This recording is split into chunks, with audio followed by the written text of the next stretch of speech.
Today, another incredible opportunity to become the best that we can be. For those that are joining us for the first time, welcome. For those that are back, welcome back. We have been building on an approach towards how to deal with this period of time, how to get our heads right. A lot of what we're going to become in the next few days, in the next few weeks, will depend a lot less than we think on what's going on around us. Of course, we're going to accept out the health issues that we're grappling with. And for those that are dealing with it, may you get healthy quickly. For those that are dealing with it from family members, may we only have and hear good news when it comes to our physical health. But for the rest of the world that is struggling with other things, the emotional issues that go along with where we are right now, the mental issues, the fear, the concern, all of what's happening right now to the world is taking place at multiple levels even beyond our physical body. And a lot of what we've been talking about on these shows, and for those who want to go back onto some of them, you can just email Andy or myself. We can give you the links to the earlier ones, has been this concept that the way we become who we become is less to do with what goes on around us and more to do with our perspective of what goes on around us. And so when we begin our days with our heads right, we have a different day. When you live life and life is sort of going through a certain ebb and flow, at some point it's predictable. So you can wake up in the morning and your head sort of like knows where it's going. But when you live in a world that requires more of you, the more comes from the ability to get our heads correct. It's to not let the world come at us. It's to go at the world. It's to go in with the perspective that we need that will enable us to look at circumstances and become more than we were yesterday. And we began to build these principles based on the morning prayers where we try to extract out the concepts. And we begin our days with this idea called replace confidence, which means I don't have the confidence in myself as much as the Creator has in me. And so as a result, there are things that I can do today that I didn't think possible. If we go into the day thinking, I know exactly what I can be, we're going to miss the opportunity to be the thing that we really could be when the circumstances are higher than we thought we can handle. We went through this concept, which I'm not going to get into, called disassociating with habits. And yesterday we began the process of talking about filling our minds with positivity, which really is this idea of recognizing that if I don't learn how to see the world through the eyes of gratitude, then I won't fill my cup with enough positive energy that if I go into my day and deal with some level of negativity or disempowerment, I won't have the wherewithal, the invested capital to do so. If you go to the bank and you need a withdrawal, you have to have been putting money in beforehand. Well, if you go to your day and you need a withdrawal of resilience, you only get that withdrawal if you're putting in the positivity beforehand. If you have no way to deposit thoughts of empowerment, then when you need it because you're in a disempowering moment, because someone calls with a difficult conversation, because the economy moved, because a friend or somebody you love is in trouble, when the only way we win is when we deal with things in an empowering way.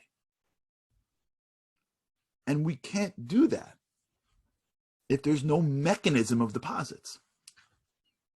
And so the ability to slow down life and start to appreciate the nuances that I would have otherwise missed.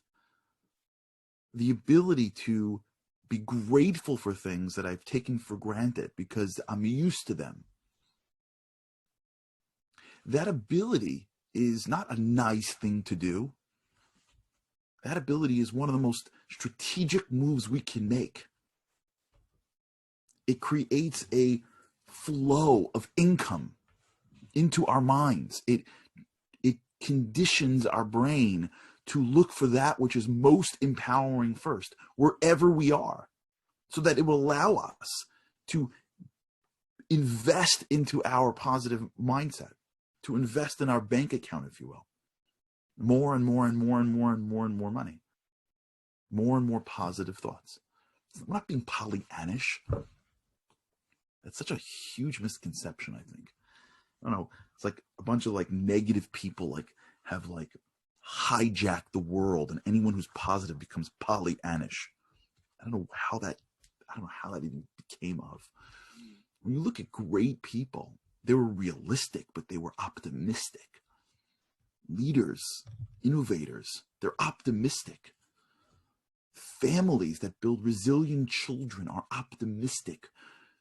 Marriages that stand the test of time are positive and optimistic. Slowing life down so that we can pick apart the pieces and appreciate them and be grateful for them. It starts to invest in our own mental bank account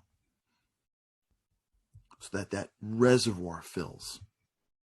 So that when we hit that challenge throughout the day, when we hit the uncertainty throughout the day, when the thing that comes our way that we didn't expect comes at us, we've intentionally focused on so much good that A, we can deal with it better, the hit doesn't knock us over, and B, we can start to see the positive in it.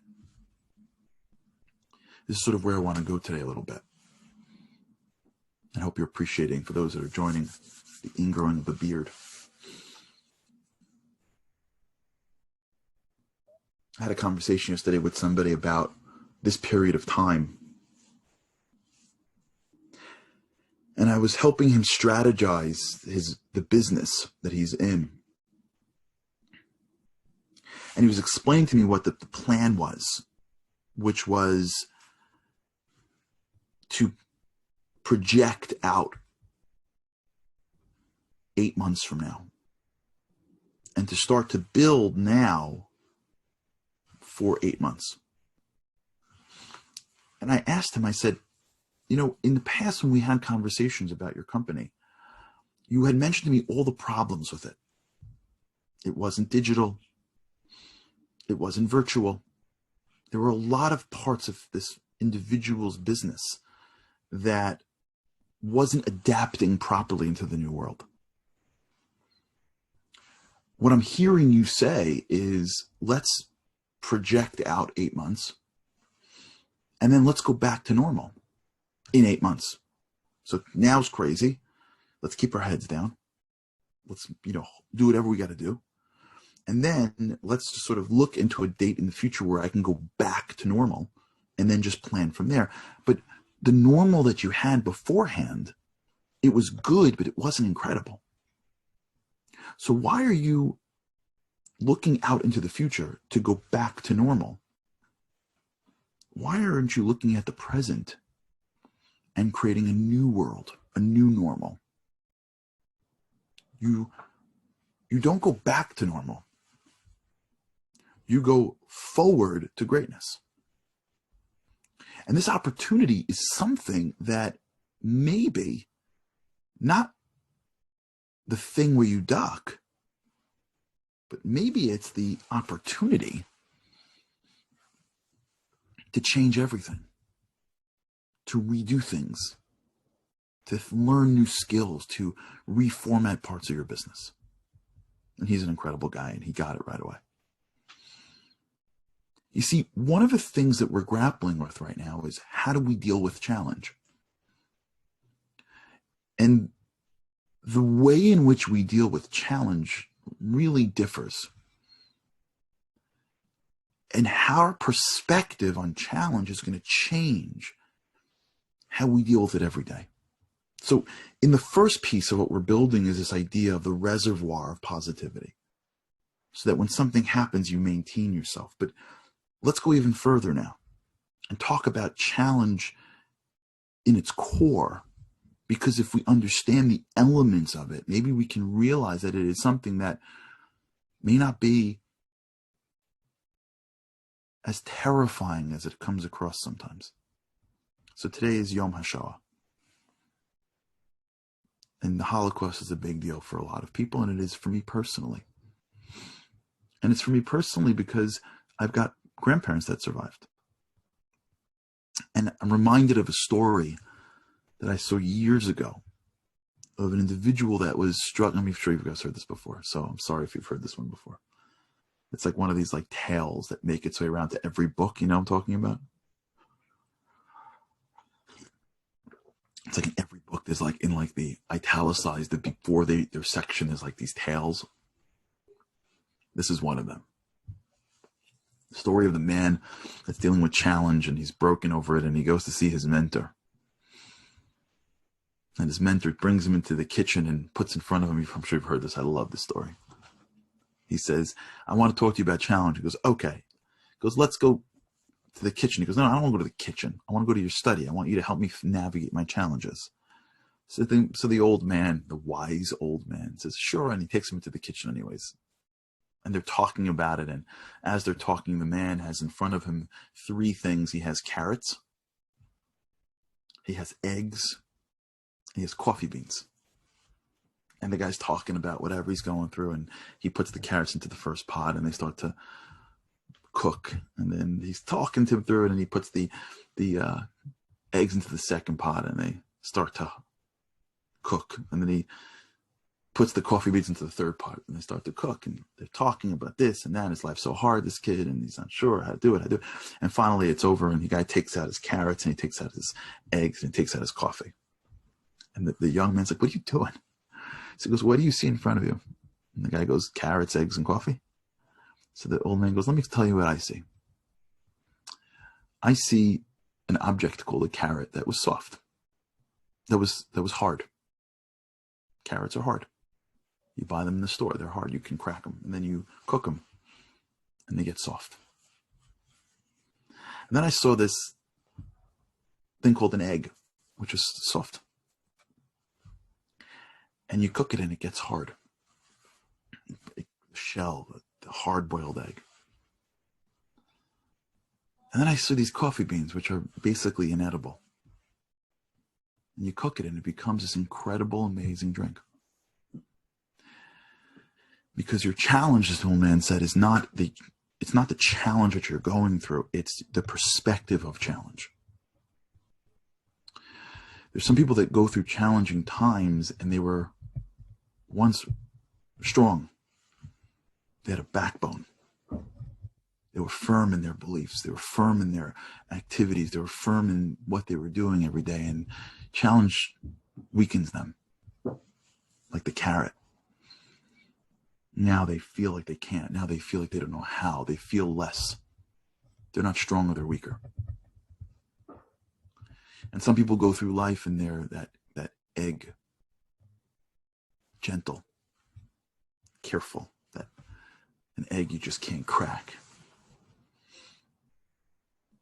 They were delicate in a fine way.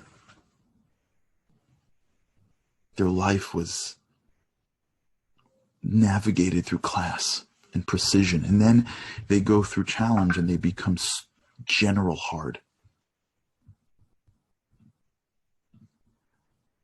Because then there's some people that go through challenge and they were okay. Largely inedible. And the challenge doesn't make them soft or weaker. It makes them an entirely new person. It makes them coffee. But for the challenge, coffee had no chance. The challenge, this wise man was telling the young one, is how you see challenge. It's either going to weaken you, it's going to harden you, or it's going to remake you. And that's what's happening now. What's happening now is there are people that are hardening.